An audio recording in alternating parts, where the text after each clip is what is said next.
Sean bienvenidos y bienvenidas a Elucidario. Quien les saluda, María Alejandra Portillo. Eh, una noción que nos permite comprender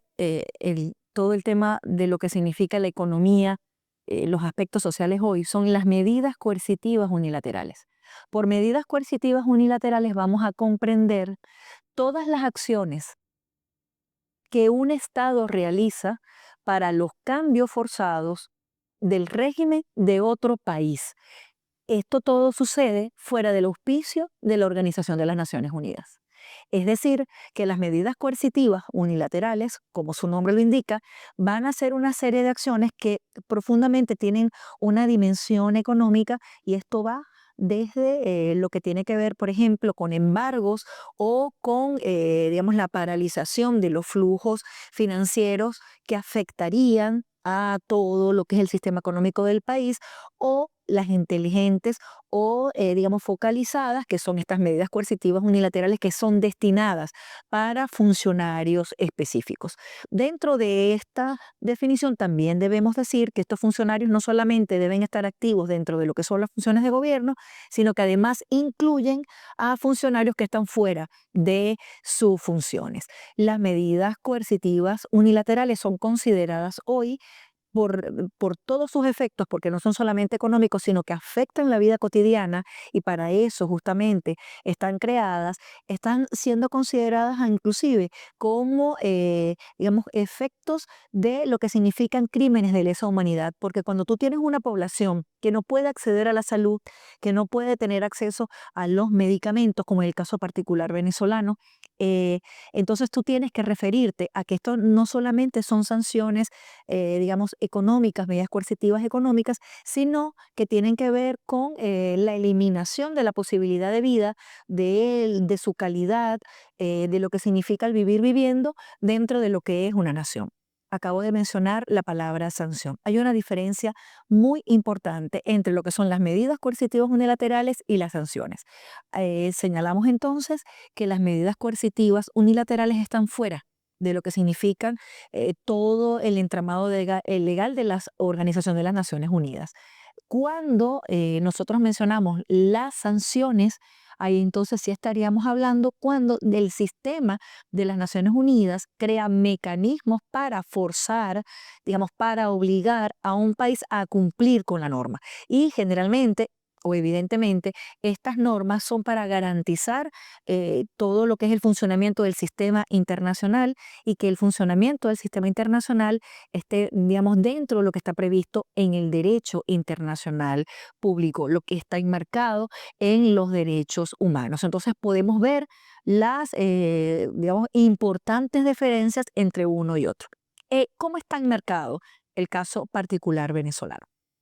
Durante el 2014 y durante el 2015 se generaron dos importantes decretos. El primero tiene que ver con la protección de la sociedad civil por parte de los Estados Unidos, y el segundo, que fue generado por Barack Obama en el 2015, que tenía que ver justamente con que Venezuela era una amenaza inusual y extraordinaria. Estas dos leyes, que van a servir de marco referencial para todas las medidas coercitivas que surgieron después, tiene que ver con la garantización de la libertad, de la democracia.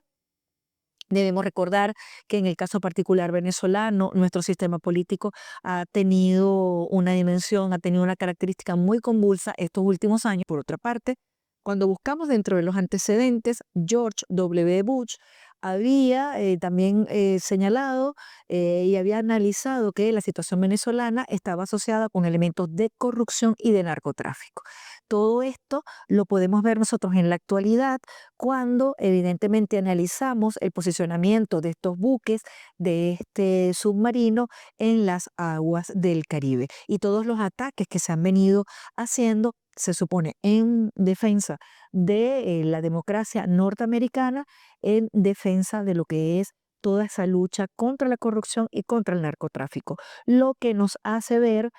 cómo este discurso, estas narrativas, digamos, asociadas, en el caso particular de la República Bolivariana de Venezuela, como un mecanismo resignificado de lo que es el imperialismo, de lo que significaría toda esa garantía de recursos, de materias primas que pretende la nación norteamericana y que observan cómo Venezuela, a través de lo que significa la autodeterminación de los pueblos, viene luchando, que no solamente es una lucha por parte de Venezuela, sino que además tiene que ver y tiene representación en la mayoría de los países del sur global. Ejemplo de esto, Colombia, que se ha pronunciado y lo sigue haciendo contra todo lo que está sucediendo en nuestro mar Caribe y toda esa apreciación que se tiene sobre el narcotráfico, cuestionando e invitando, como lo hizo recientemente la vocera rusa, cuando le dice que no tiene que estar solamente pendiente o pendiente del caso venezolano, sino que tendría que revisar dentro de los Estados Unidos, específicamente en Washington o específicamente en Nueva York, para que pueda descubrir estas redes de narcotráfico. Volviendo entonces al tema de lo que son las medidas coercitivas unilaterales, podemos señalar, y con esto finalmente cerrar la idea, que son un mecanismo de dominación, un mecanismo que no afecta solamente a los gobiernos como se enuncia, sino que muy por el contrario son los pueblos los que se ven afectados, las escuelas,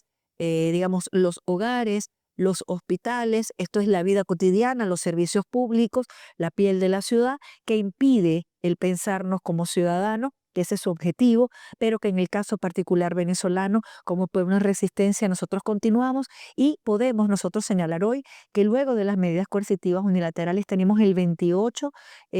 por ciento, digamos, de la producción de ciertos rangos de los medicamentos, y uno de los más digamos, rubros más importantes que nosotros debemos destacar es la soberanía agroalimentaria, que la tenemos hoy en día con un 98% de producción, lo que quiere decir que Venezuela como país se ha crecido.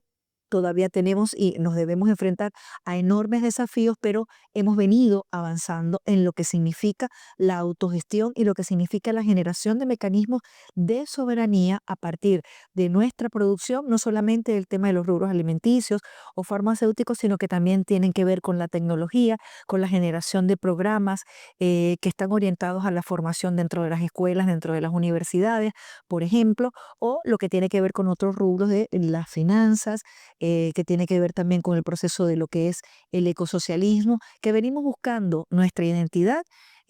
luchando justamente contra estas medidas coercitivas unilaterales que son completamente antidemocráticas. Con esto los volvemos a invitar a que sigan con nosotros en Elucidario, conceptos fundamentales para nuestra emancipación.